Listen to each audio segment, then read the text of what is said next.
안녕하세요. 이완희 목사입니다. 저의 일터 체험기는 오늘 이 영상으로 이제 마무리를 하려고 합니다. 제가 일하는 현장 속에서 아직도 기억에 참 남아있는 그 한 대목은 무엇이냐면, 제가 난생 처음 도전해 보는 일들에 대해서 사고 없이 은혜롭게 이렇게 잘 그 과정을 이렇게 경험하고 이렇게 돌아온 것이 굉장히 하나님 앞에 감사하고, 또 제 삶에 굉장히 이렇게 유익했던 그런 기억들로 남아 있습니다. 그 한 가지가 무엇이냐면, 바로 제가 태어나서 오토바이라는 걸 한 번도 타본 적이 없는데, 가니까 한 이틀째인가 3일째부터 남자 직원들은 무조건 배달도 함께 나가야 된다고. 보통 마트들은 뭐 이렇게 한 뭐 4만 원, 5만 원, 6만 원 이렇게 데드라인을 걸어 놓고 이제 그 이상 구매를 한 그 고객들의 물건만 배달해 주잖아요. 근데 제가 근무했던 곳은 금액에 상관없이, 아무거나 하나 사도 다 배달 가능합니다라고 이렇게 걸어놨기 때문에 남자 직원들이 배달을 안 할 수가 없었습니다. 그래서 그곳에 있던 청년 한 명에게 제가 하루는 오토바이 레슨을 받고 이제 도전을 하게 되었죠. 생전 처음 타보는 건데 좀 두렵더라고요. 왜냐면 운전은 많이 했지만 그 자동차라는 것은 이미 이제 다 어떤 그 안에 보호를 받고 있잖아요. 껍데기가 있으니까, 프레임이 있으니까. 근데 오토바이는 맨몸이 노출되어 있기 때문에 이게 좀 두려움이 몰려오더라고요. 근데 과연 할 수 있을까? 근데 몇 번 나가 보니까 이제 또 자신감도 붙게 되고, 제일 난 코스가 그 근처에 대강 아파트라는 곳이 있었는데, 그 굉장히 오래된 아파트입니다. 이렇게 그 언덕 그 각도가 무시무시한 그런 언덕 위에 있는 아파트가 있었는데, 얼마나 오래된 아파트인지 잘 모르겠지만 한 10층 되는 아파트가 엘리베이터가 없습니다. 계단은 가파르고. 근데 그런데 사시는 분들의 특징이 뭐냐면, 본인들이 힘든 곳에 살기 때문에 결코 무거운 물건을 들고 다니지 않습니다. 적게 사지 않고요. 그래서 한번 주문하면은 뭐 쌀포대는 기본이고, 뭐 계란, 그리고 뭐 물 2리터짜리 몇 꾸러미 막 이렇게 무거운 것들을 한꺼번에 시키시는데, 오토바이가 서툴렀던 저는 그런 곳에서 한번 배달이 들어오면은 올라가다가 멈추면 다시 올라가기가 이게 너무 쉽지 않은 거예요. 그래서 이제 거기 배달 들어오면은 벌써 가슴이 두근두근거리고 이제 가면서 기도하는 거죠. 제발 정면에서 차가 내려오지 않게 해주세요. 왜냐면 그거 피하려고 이렇게 틀었다가 넘어질 수도 있고, 멈췄다 다시 이렇게 시동 걸고 올라갈 자신이 없어가지고 그렇게 바둥바둥 되면서 이렇게 위기를 넘기면서 몇 번을 오고 가게 되는데, 그런 과정 속에서 이제 어느 정도 시간이 지나니까 오토바이를 아주 능숙하게 타고 있는 제 자신을 발견하게 되었습니다. 기억에 남는 거는 한 8층 되는 거기에 물 몇 리터 들고 그 배달 올라가려고 했던 오르락내리락 했던 그런 기억이 남는데, 정말 이런 일을 진짜 평생의 업으로 삼고 사시는 분들이 고통스러운 일을 하시는 게 아니구나. 여러분들 집에 배달 오는 사람들이 있으면 친절하게 좀 잘 챙겨주시기 바랍니다. 드리고 싶은 말씀은, 제가 한 번도 안 해본 것이라 할지라도 할 수 있다라는 그런 마음 가지고 하나님 의지해서 도전하니까 되더라는 것입니다. 능숙하게 되더라고요. 진짜 조금 시간 지나니까 폭우가 쏟아져도 폭우를 가르고 막 이제 자신감 있게 이제 출동해서 배달을 마무리하고 돌아오는 제 자신을 발견하게 되었는데, 안 해봤다라는 것이 그 어떤 것들을 못하는 것에 대한 핑계가 되어서는 안 된다. 우리 신앙인들 참 유약하거든요. 제가 이렇게 목회 현장에 있어 보면 참 이상하게 교회 안에만 오면 사람들이 유약해지는 것 같아요. 사실 돈 된다 그러면 다 할 텐데, 이상하게 하나님 일이라 그러면 약한 소리하고 못한다 그러고, 사소한 거 스타일 조금 바꾸는 것도 이미 나는 오래전부터 이렇게 해왔기 때문에 안 된다 안 된다 그러는데, 그러지 말고 뭐든지 한 몇 번 반복해 보면 그게 다 실력이 되고, 또 그런 어려움도 다 극복할 수 있는 그런 능력이 되는 것입니다. 이렇게 도전할 수 있는 정신을 소유했으면 좋겠고요. 일을 하면서 한 가지 과제가 무엇이냐면 막상 일을 해보니까 이제 가정적으로 교회적으로 재정적인 좀 보충이 필요해가지고 시작하긴 했는데 가장 애로사항이 무엇이냐면 기도를 충분히 할 수 있는 시간이 확보가 전혀 안 되고 또 목회자에게 가장 중요한 것이 성경을 읽고 연구하는 과정, 그 시간들이 필요한데 그런 시간들이 전혀 확보가 되지 않더라는 것이었습니다. 토요일 날도 늦게까지 일하고 들어오면은 몸이 너무 힘드니까 그냥 시작할 수는 없거든요. 좀 정신 좀 차리고 몸을 추스리고 그렇게 이제 주일 준비를 해야 되는데 잠깐 이렇게 뭐 소파에 기대고 있다가 일어나면은 정신도 너무 몽롱하고 몸 컨디션도 안 좋고 그런 상태에서 이제 주일을 준비하고 또 이게 설교 이렇게 원고만 쓴다 그래서 설교가 되는 게 아니라 거기에 따른 기도도 이제 받쳐줘야 되는 거거든요. 그래서 또 새벽까지 기도하고 또 주일 새벽에 일어나 가지고 또 기도하고 그러고 강단에 서면은 정말 이렇게 이렇게 체력적으로 너무 감당이 안 되는 거죠. 그래서 제가 내린 결론은 물론 그 일터에서의 하루하루가 너무 의미 있고 제가 몇 번 거듭하면서 여러분들한테 말씀드렸지만 창고에서 그런 여러 어려운 일을 이렇게 거치면서도 거기서 하나님의 임재를 느끼고 너무 감사한 하루하루를 지냈는데 그렇지만 제가 이제 주 무대가 교회 아니겠습니까? 그리고 거기에 부르심이 있고 그것을 병행하기에는 병행하는 일은 사실은 불가능한 일이구나라는 것을 깨닫게 된 것입니다. 물론 이것을 병행하시는 목사님들도 있는데 우리 성도분들이 좀 그 고충을 좀 이해하면은 그런 목사님들의 많은 큰 힘이 되지 않을까 싶은 생각이 듭니다.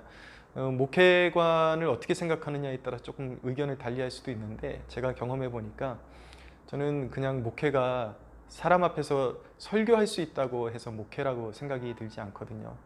충분히 목사가 연구해야 되고 그만큼의 그런 진통을 낳는 해산의 수고를 하는 기도 생활이 있어야 되는데 그것이 받쳐지지 않는다면 사실은 저는 목회의 의미가 없다라고 생각을 합니다. 그래서 요즘 이제 좀 이렇게 좀 새로운 사고방식에 물든 분들은 목회자가 당연히 일하면서 할 수 있지 않느냐라고 그런 방식으로 생각하시는 분들이 있는데 사실은 그것은 목회의 그런 그 속성, 그 깊은 것을 잘 이해하지 못하기 때문에 오해하고 있는 것이죠. 주변에 그런 목회자들이 있다면 많이 응원해 주시고 함께 이렇게 좀 서포트를 해주셨으면 좋겠습니다. 제일 관건은 무엇이냐면 그래서 언제 그 교회로 복귀해야 되느냐 이 문제가 저에게 관건이었는데 저에게 드는 생각은 좀 이렇게 어려움이 있다 그래서 이 두 마리 토끼를 잡다가는 결국 포기하게 되는 것이 목회일 수밖에 없겠구나라는 그런 위기의식을 느끼게 되었습니다. 그래서 설령 교회가 이제 한번 죽기 아니면 살기로 이제 해야지 이렇게 그 두 마리 토끼를 다 잡으려고 그러다가는 이도 아니고 저도 아니고 다 넘어지겠다 그런 생각이 들어서 이제 아내와 기도하면서 언제 복귀를 해야 되는지 목회에만 전념해야 하는지 하나님 앞에 뜻을 구하면서 기도하기 시작을 했습니다. 근데 응답은 솔직히 언제 올지 모르죠. 막연히 기도를 하기 시작했는데 어느 날 마을버스를 타고 이제 일터 정류장에 내리기 바로 직전에 갑자기 마음에 제가 다른 생각을 하고 있었는데 이 말씀 성구가 떠올랐습니다. 너는 내게 부르짖으라 내가 너에게 응답하겠고 네가 알지 못하는 크고 은밀한 일을 내게 보이리라 라는 그 말씀이 떠오르면서 갑자기 마음이 뜨거워지면서 그렇게 전율이 오르고 눈물이 퍽 쏟아지는 것을 경험하게 되었습니다. 그때 순간적으로 드는 생각이 우리가 왜 꿈을 꾸면 꿈은 단조롭고 그래도 그게 어떤 상황인지 꿈에 나타나는 그 사람의 인물이 누구인지 해석이 되잖아요. 마치 그것처럼 하나님의 말씀이 임할 때에 그 어떤 정황에서 하나님께서 어떤 그런 의도를 가지고 이 말씀을 주시는지 이제 좀 감이 오거든요. 근데 순간 드는 생각이 이제 때가 이제 하나님이 곧 복귀시키시겠구나 준비하고 있어야 되겠다라는 생각을 이제 갖게 하시더라고요.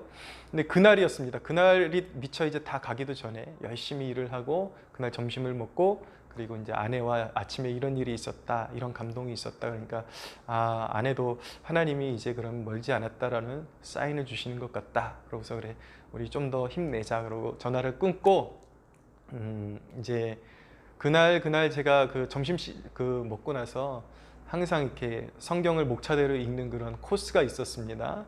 근데 그날 목차에 따라서 제가 성경을 폈는데 그날 제가 읽어야 될 말씀이 어느 구절이었냐면 예레미야 33장 1절에서 3절이었습니다. 너는 내게 부르짖으라 내가 내게 응답하겠고 내가 알지 못하는 크고 은밀한 일을 내게 보이리라. 그 말씀 성구를 딱 읽는데 또 마음이 가슴이 막 뜨거워지면서 전율이 오르고 또 눈물이 펑 터지는 그런 일을 경험하게 되었습니다.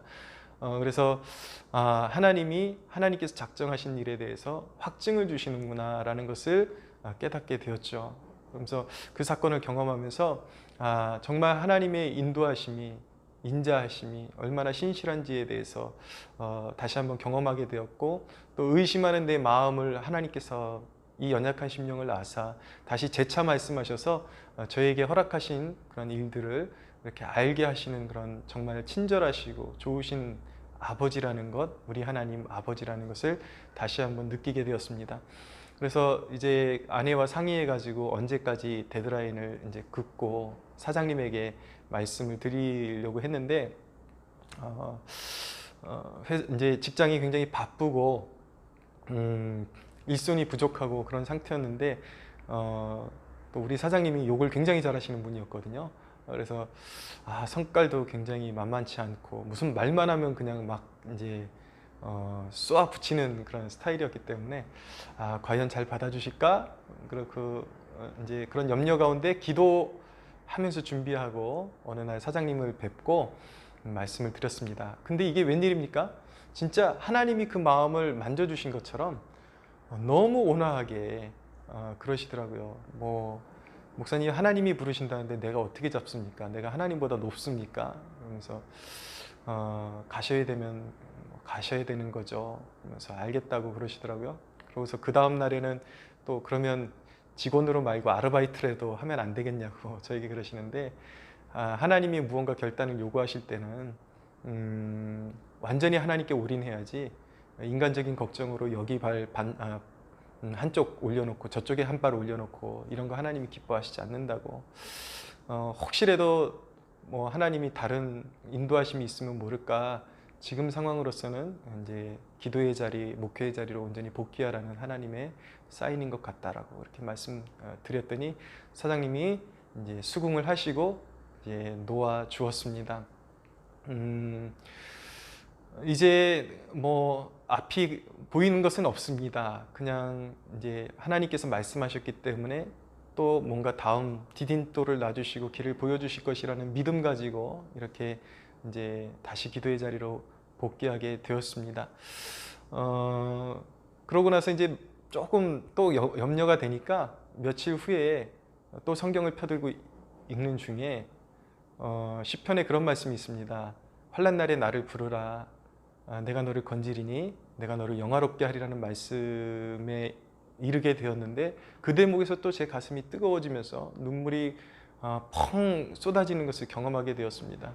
거듭거듭 두려워하지 말라고 말씀하시는 주님, 거듭거듭 내가 너와 함께 하시겠다고 말씀하시고 지금은 그런 염려할 때가 아니라 기도에 올인해야 될 때다라는 그런 말씀으로 그런 음성으로 하나님께서 제게 허락해 주신 것이죠. 그래서 요즘 오전 시간은 거의 그 새벽에 일어나서 새벽기도 인도하고 페이스북에 글 하나 쓰고 오전 점심시간 전까지는 계속 이 아내와 함께 무릎 꿇고 기도의 제단을 쌓고 있습니다.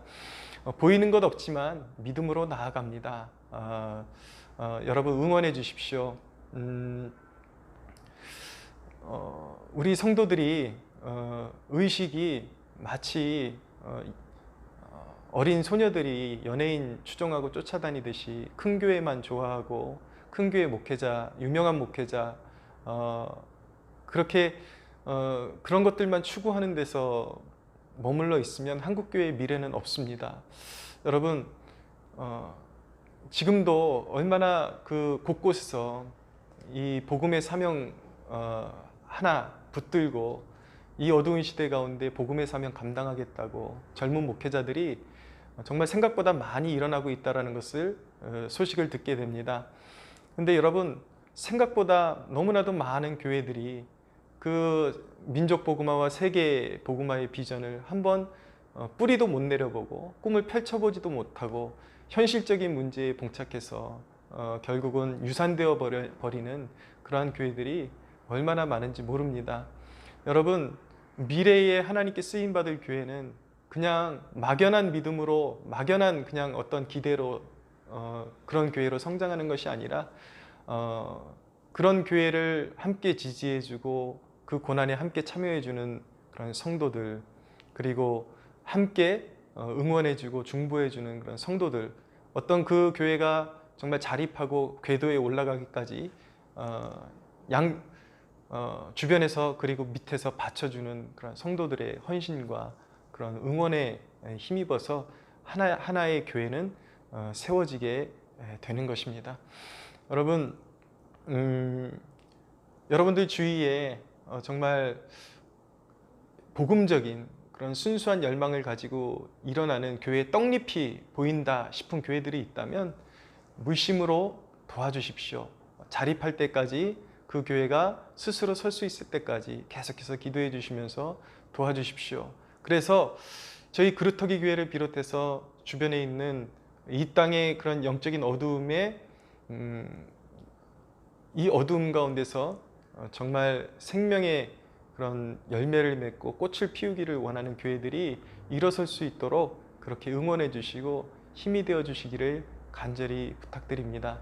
여러분, 주님이 가장 기뻐하시는 일은 무엇일까요? 교회를 세우는 것입니다. 여러분, 이 시대 가운데 교회다운 교회가 없다라고 그렇게 한탄만 하고 있을 것이 아니라 의식 있는 성도들이 깨어서 교회를 세우고 교회를 보존해 나가는 것, 여러분, 주님 보시기에 얼마나 값지고 귀한 일이고 천국에 상급이 있는 일이겠습니까? 사랑하는 여러분, 세상 사람들처럼 그렇게 우르르 그냥 사람들 좋다는 데만 몰려다니고 아무개도 좋다라는데 그냥 휩쓸려 다니는 그런 신앙이 아니라 정말 하나님 앞에서 내가 정말 뭔가 헌신하고 뭔가 받침이 될 수 있는 교회는 없습니까? 그렇게 하나님께 물을 수 있는 그런 영적인 성숙함을 가지고 주변에 있는 교회들을 세워가서 그렇게 우리가 미래를 준비했으면 좋겠습니다. 미래 교회는 그냥 만들어지지 않습니다. 오늘날 성도들의 중보와 헌신과 관심, 응원에 의해서 교회들이 서갈 수 있다는 것을 여러분들이 꼭 기억하시고, 많은 교회들, 여러분들 주변에 있는 어려운 교회들, 그리고 새롭게 도전하는 교회들, 목회자들 많이 응원해 주시기를 간절히 부탁드립니다.